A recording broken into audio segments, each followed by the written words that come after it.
안녕하세요. 찐하게 즐기는 수학, 찐수학의 하승태 선생님입니다. 자, 여러분들이 지금까지 1단원, 2단원, 3단원으로 배우면서 이제 곧 여름방학을 맞이하는 타이밍이 아닌가 생각을 합니다. 그런데 각 학교마다 이제 수행평가도 있고 또는 이제 서술형 시험도 보는 경우도 있겠죠. 여러분들이 그래서 공부를 했던 것들을 또 어떻게 문제를 풀기 위해서 정리를 해야 하는지, 또 여러분들의 수학 선생님은 어떤 마음으로 숙제를 하려고 지금 열심히 문제를 만들고 있을지, 선생님이 여러분들의 수학 선생님 마음을 읽으면서 다 짧은 시간에 여러분들이 다루었던 이 내용들을 한번 그 숲을 볼 수 있게끔 핵심을 콕콕 찍어보고자 합니다. 자, 여러분들 설명 잘 들으면서 공감도 하고 또 새로운 느낌도 한번 가져보고 또 이거는 이렇게 문제를 풀 수 있구나, 또는 내가 몰랐던 사실이 있구나, 또는 대단한 사실인걸, 이런 것도 한번 느낌을 가져보는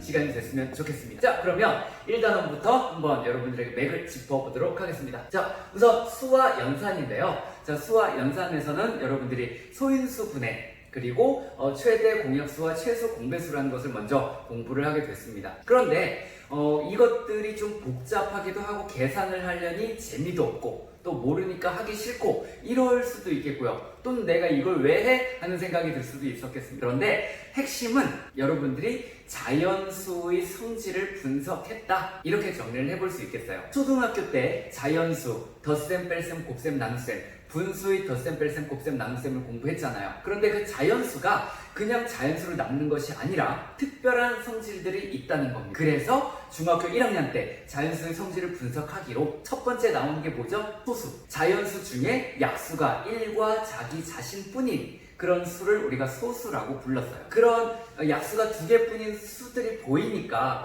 여기에 어떤 특징이 있지 않나, 그러고 수학자들이 또 수를 연구한 사람들이 달려들기 시작했던 거예요. 그러면서 소수에 대해 연구를 하는데 이 소수라는 것이 참 무궁무진한 녀석이더라는 거죠. 그래서 우리 교과서에도 실리고 이걸 우리가 왜 배워요 하지만 이 소수의 특징이 상당히 매력적이고, 또 우리는 1학년 때에선 소수를 간단히 공부를 했지만요, 이것이 나중에 또 대학까지 가서도요, 소수의 특징으로 많은 문제들을 해결하는 아주 중대한 의미를 가지고 있습니다. 그래서 여러분들은 이 소수를 그래 나중에 뭐 또 중요한 일이 있겠다, 하지만 나 수학과 안 갈 건데 안 해, 이러지 말고요. 그렇죠, 우리 인류에서 큰 역할을 하고 또 이제 의미를 상당히 부여할 수 있는 역사적으로 중요한 수라는 거예요. 여러분들이 그것을 버리지 말고 그래 내가 너 좀 챙겨줄게, 공부 좀 할게 하는 마음으로 봤으면 하는 겁니다. 그래서 소수란 약수가 2개뿐인 수가 되는 것이고 자연수 중에서죠. 그리고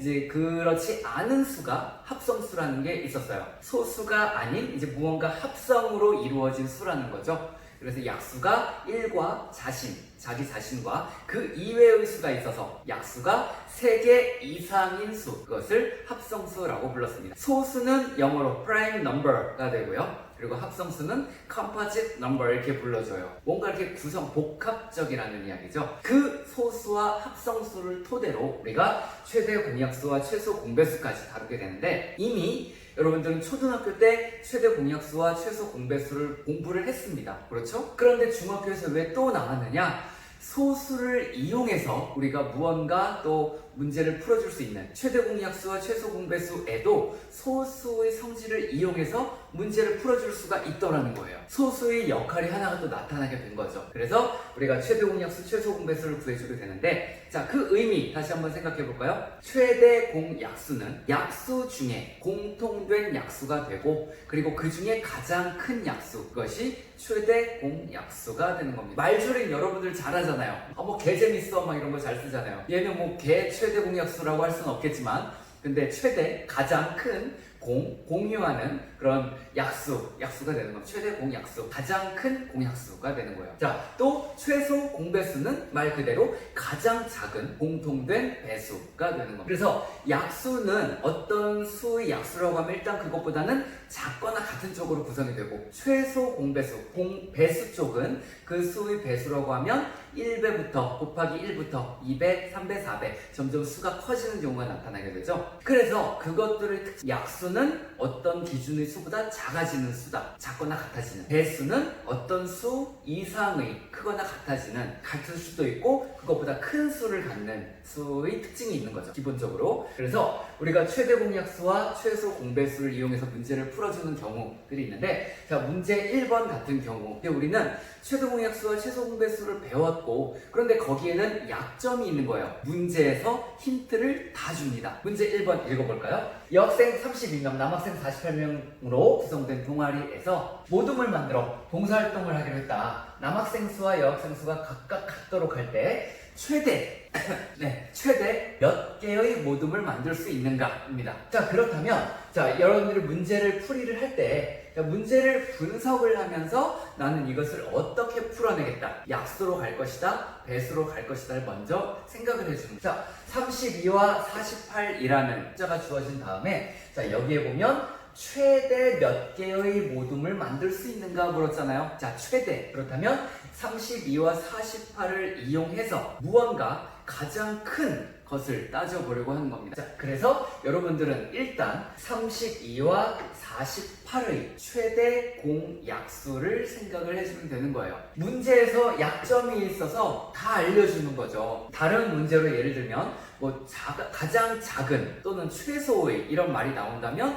그 주어진 숫자를 놓고 최소 공배수를 구해주면 된다는 거죠. 여러분들이 배운 게 두 가지인데 대부분이 그렇게 문제를 풀 수 있게끔 출제를 한다는 거예요. 그래서 선생님들도 문제를 낼 때는 얘가 최대 공약수를 활용할 수 있나? 최소 공배수 활용할 수 있는지 이걸 확인하기 위해서 문제를 내기 때문에 어쩔 수 없이 이런 조건들도 붙일 수 같고요. 그렇지 않으면 더 경우의 수가 많아지고 어려워질 수 있는 거거든요. 여러분들은 문제를 읽고 그 판단을 해주면 돼요.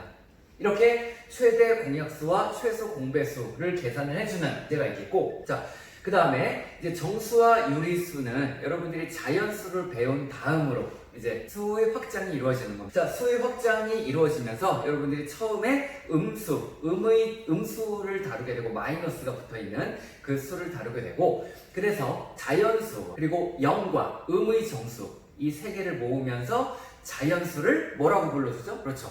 양의 정수 그리고 0, 음의 정수를 묶어서 그것들을 모두 정수라고 불러주게 됩니다. 그 정수로 확장을 하고 정수의 계산을 해주게 되는데 그 정수의 계산을 먼저 배운 다음 바로 이어서 유리수의 덧셈, 뺄셈, 곱셈, 나눗셈으로도 연결이 되죠. 자, 그렇다면 유리수 여러분들은 유리수를 어떻게 정리를 하고 있는가? 자, 유리수는 무엇인가요? 정수와 정수 아닌 유리수라고 이름이 불려요. 그렇죠? 좀 뭔가 애매해. 정수 아닌 유리수 넌 도대체 뭔데? 네가 왜 거기서 나와? 이런 거 아닌가 싶습니다. 그런데 그 정수 아닌 유리수를 우리가 직관적으로 이름을 붙여주자면 바로 기하분수 정도로 우리가 이름을 붙여줄 수는 있겠는데 그러나 그것도 정확하지는 않아요. 그런데 정수 아닌 유리수가 무엇이냐? 라고 묻는다면 여러분들은 기하분수 같은 거 이렇게 생각을 해주면 되겠다. 그리고 거기에 양수와 음수 플러스와 마이너스를 붙여주면 되는 거죠. 자, 그렇게 수의 확장이 이루어지면서 여러분들에게 덧셈, 뺄셈, 곱셈, 나눗셈 사칙 계산이 이제 필수로 따라오게 되는데 자, 그 사칙 계산에서는 혼합 계산이라고도 불리우죠. 그런데 그 중에 여러분들이 사칙 혼합 계산 전에 먼저 해야 할 것은 정수의 덧셈, 뺄셈, 곱셈, 나눗셈이에요. 자, 간단히 정리해 보겠습니다. 정수의 덧셈, 뺄셈에서는 우선 여러분들이 최소한 그리고 목표, 최대한이기도 하네요. 결국 궁극적인 목표는 자동화입니다. 여러분들에게 9 곱하기 8은 얼마예요? 물었을 때 9, 1, 9, 9, 28, 9, 3, 27, 9, 4, 36, 9, 5, 45, 9, 7, 63, 98, 72, 72요. 아까 98 물었죠? 9 곱하기 8이 뭐니? 그랬을 때 쭉 가서 72요 라고 하는 것보다는 구구단을 여러분들이 그래서 외웠잖아요. 그 당시에. 그래서 8 했을 때 72, 구구단을 외자 게임도 하고요. 자, 그런 자동화가 필요한 거예요. 그렇다면 정수의 덧셈 뺄셈에서의 자동화가 필요한데 자, 그것들 중에 가장 바람직한 그 방법이라고 한다면 여러분들 교과서에 실려있는 문구다. 부호가 같은 두 정수의 덧셈은 두 절대값의 합에 공통 부호를 붙인다. 그리고 부호가 다른 두 수의 덧셈은 절대값의 차에 두 수의 절대값의 차에 절대값이 큰 수의 부호를 붙인다. 여러분들 이 말을 아직 말할 수 없었다면 이거 연습해 줘야 돼요. 선생님 저는 이미 자동화 됐는데요. 그럼 안 해도 돼. 자동화가 안 됐으면 그 말을 언급하면서 여러분들이 계속 문제 연습을 해줘야 돼요. 그러다 보면 머릿속에서 이제 그걸 읽기가 귀찮아져요. 나도 모르게 자동화가 됩니다. 그래서 예를 들면 마이너스 1 빼기 3이 있다면 이런 경우 더 궁극적인 문제라고 하면 얘는 마이너스 1 더하기 마이너스 3 여기에서 나타나는 문제가 되거든요. 그런데 이런 경우라면 다시 부호가 같은 두 정수의 덧셈은 절대값의 합에 1과 3, 4죠. 공통 부호를 붙인다. 마이너스 4가. 자, 여러분들은 자동화로 여기에서 바로 마이너스 4라고 쓸 수 있어야 하는데 이 자동화가 되지 않는다면 조금 전에 선생님이 이야기한 그 두 가지를 다시 뒤로 가서 적거나 여러분들 교과서를 보면 나와 있습니다. 그것들을 계속 읊어요. 읊으면서 연습하면 자동화가 된다. 알겠죠? 왜 이게 마이너스 4인지 음의 4인지 모르겠어요 하는 친구들 여러분들은 반드시 그것을 읊으면서 연습을 해주기 바랍니다. 아울러 수직선을 이용한 방법도 있는데 그 부분들은 간단히 이야기를 해줄게요. 자, 그 수의 부호가 붙어있는 경우는 내가 플러스면 동쪽으로 움직이는 것이고 마이너스면 서쪽으로 움직이는 것이다. 자, 반면 덧셈은 내가 앞으로 걸음을 가게 되고 뺄셈은 뒷걸음을 친다.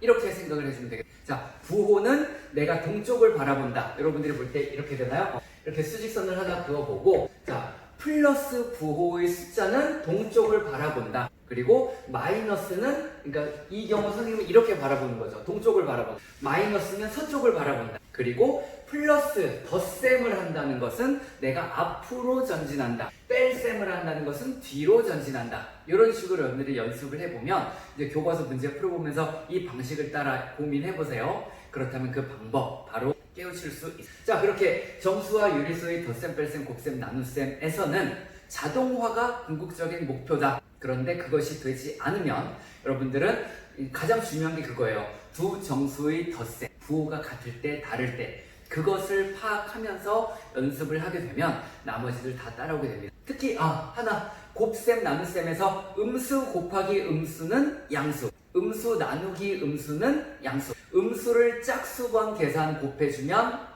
짝수번은 플러스, 양수, 음수를 홀수번 곱하거나 나누거나 했으면 음수 이렇게 나타나게 되는 거 들어봤죠? 자, 음수 곱하기 음수는 양수가 된다는 사실은 사실 완벽한 증명은 없다고 전해지고 있어요.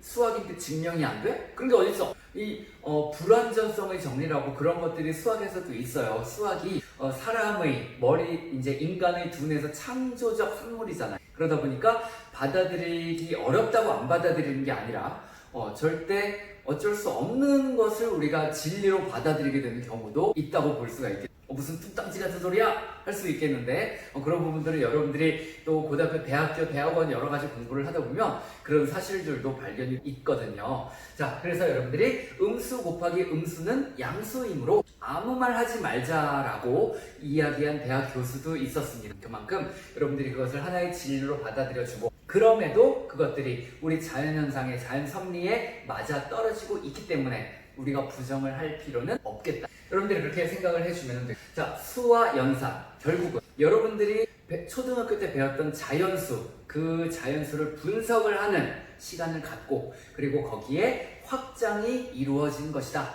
그래서 유리수까지 공부를 했던 것이다. 여러분들이 이렇게 마음을 가져주고 책을 또 내용을 바라봐 주면 되겠고요. 자, 두 번째 문자화식으로 넘어갑니다. 여기 안 했네요. 자, 혼합계산에서는 어떻게 해요? 소괄호 거듭 제곱을 가장 먼저 한다는 원칙, 그리고 이제 소괄호, 중괄호, 대괄호 순으로 이루어지게 되는데, 자, 그럼에도 또 괄호의 영향을 받으면 먼저 해주어야 되지만 그렇지 않다면 덧셈 뺄셈 있을 때는 앞에서부터 한다. 곱셈 나눗셈이 있을 때는 또 앞에서부터 한다. 초등학교 때 그렇게 공부했죠. 지금은 시간 관계상 이야기하지 않겠지만 여러분들 선생님이 다른 경우 그 유리수의 혼합 계산 이제 유튜브에 또 검색이 됩니다. 그 혼합 계산을 살펴보면 선생님이 조금 더 디테일하게 설명을 해본 부분이 있어요. 이 부분 자동화로 여러분들이 된다면 괜찮습니다. 그런데 이 부분 마음에 안 내켜요. 나는 무언가 마음이 무거워요. 이걸 왜 이렇게 해야 되는지 모르겠어요. 하는 생각이 든다면 그 부분을 보고 난다면 조금 더 해소가 많이 될 거라고 생각합니다. 자, 그 다음 2단원 문자화식에서는 자, 문자화식이 처음 여러분들이 다루면서 어려웠을 거예요. 왜 X가 나오고 왜 A가 나오고 그런 것들은 왜 우리가 어떻게 계산을 하는지 많이 좀 힘들었죠. 자, 그런데 지금은 조금 익숙해지지 않았을까? 공부를 많이 하고 또 문제도 많이 풀어봤을 때. 자, 이 문자라는 것은 이제 우리가 수로 또는 말로 많이 이렇게 길게 늘어지는 것을 함축하고 간단하게 만들어주는 아주 큰 장점이. 그래서 우리가 문자를 써주게 되는 것이. 특히 X를 중심으로 써주게 되는데 우리 수학에서는 초등학교는 아니죠. 중학교, 고등학교, 대학교 그 모든 수학 과정에서 X가 대표예요. X가 찐입니다. 왜냐? 그것은 데카르트라는 수학자가 있는데 프랑스의 데카르트라는 수학자가 이제 해석이라고 하는 그래프 이제 밑에 나오는 이 3단원이 그 데카르트의 훌륭한 업적이라고 할 수 있고 자, 그 부분에서 문자를 써주게 되는데 인쇄소에 나타나는 그런 에피소드가 있어요. 궁금한 친구는 인터넷에 검색창에 데카르트라고 검색을 해보면 이제 거기에 대한 이야기들 많이 나올 거예요. 왜 내가 X를 배워? 데카르트를 탓하면서 또 데카르트를 한번 알아보는 기회를 가져보는 건 어떻습니다. 그래서 우리가 문자의 사용과 식의 값, 1차 식과 그 계산, 1차 방정식의 풀이로 연결이 되는데요. 자, 여기에서는 식이라는 것이 무엇인지를 알아두면 좋겠습니다. 자, 이 식에 대해서도 선생님이 여러분들 다른 이제 강의에서 이 식에 대해서 분류를 한번 쭉 해준 내용이 있어요. 오른쪽으로 볼 때는 이제 X의 위치에 따라 식의 이름이 붙는다. 왼쪽으로는 여러분들이 흔히 이야기하는 이거 이름이 뭐죠? 은는이 아니야. 얘는 은는이 아니고요. 무슨 영희철인가요? 은는이 아니라 등호라고 하는 이름이죠. 그리고 우리말로 풀어낼 때는 같습니다 라는 뜻이 있는데 자, 이 식이라는 게 등호가 있다 없다에 따라서 또 식의 분류가 이루어지게 그래서 여러분들 유리수의 분류 그 부분을 좀 살펴본다면 이 식에 대해서 정확히 알 수 있게 될 테고요. 자, 그래서 이제 문자의 사용과 식의 값에서 이제 문자를 우리가 어떻게 쓰게 되는가 또 아울러 이제 1차식이 무엇인지 여기 식에서 설명했습니다. 여러분들이 1차식, 1차 방정식을 막연하게 공부를 하고 x 더하기 1이 1차식이에요. 그냥 그런 게 있나 봐요. 또 3x 더하기 6은 12와 같다 이렇게 되어 있을 때 이게 1차 방정식이래요.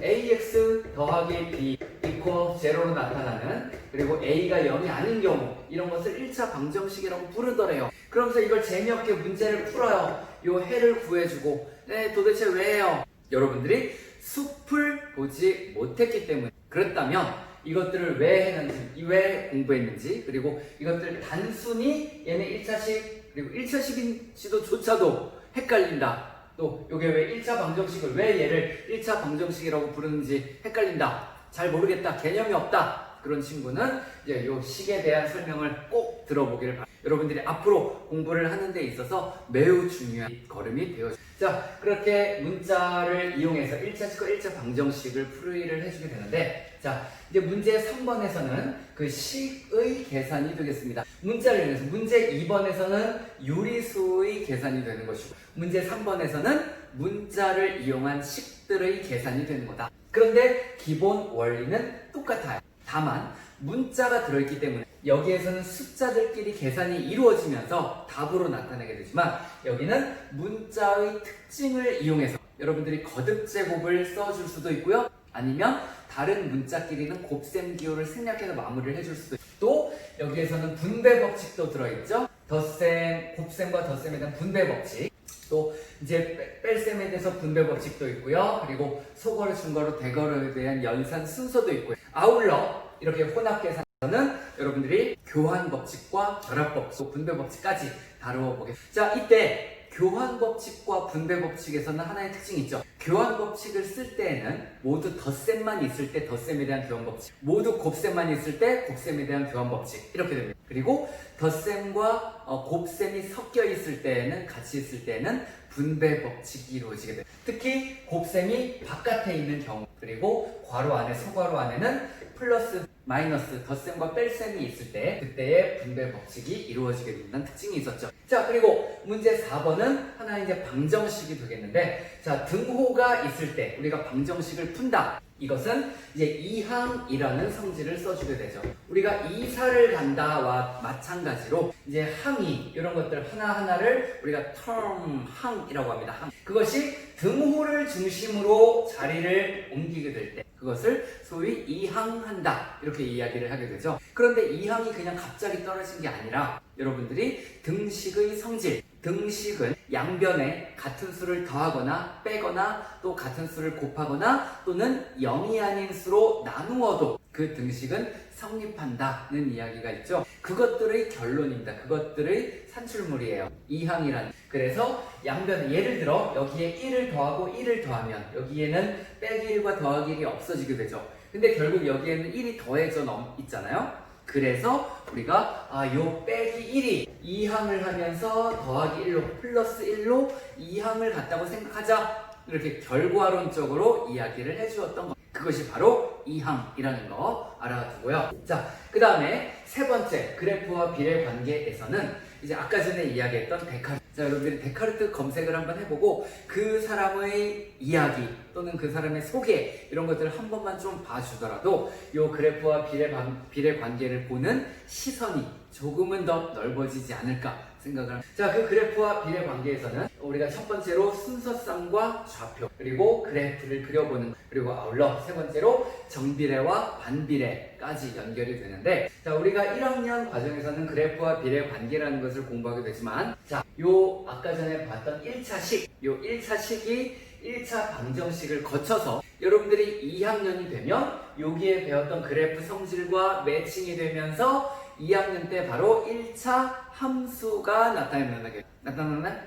나타나게 됩니다. 그래서 그 1차 함수를 공부하기까지 그 앞서서는요, 우리가 1차 방정식을 배웠듯이 이제 여기에 확장이 이루어지면서 이거 두 개를 같이 공부할 거예요. 그래서 연립 1차 방정식이라고. 이렇게 2학년 또 3학년으로도 쭉 연계가 되는 분야예요. 요 1, 2, 3단원 때문에 여러분들이 이 부분들을 상당히 이해를 하도록 노력해 주어야 되겠고 그리고 어떤 마음으로 공부를 해야 되는지 그냥 요거 단순하게 풀면서 끝나는 것이 아니라 여기에서 순서쌍의 원칙 아까 전에 이야기했듯이 데카르트가 X를 중심으로 시작을 했단 말이에요. 그래서 순서쌍을 만들 때에도 우리가 X 좌표를 먼저 써준다는 약속이 있는 겁니다. 선생님 저는 Y 좌표를 먼저 쓰고 싶어요. 저는 진짜 그렇게 삐딱하게 나가고 싶어요. 삐딱해도 돼요.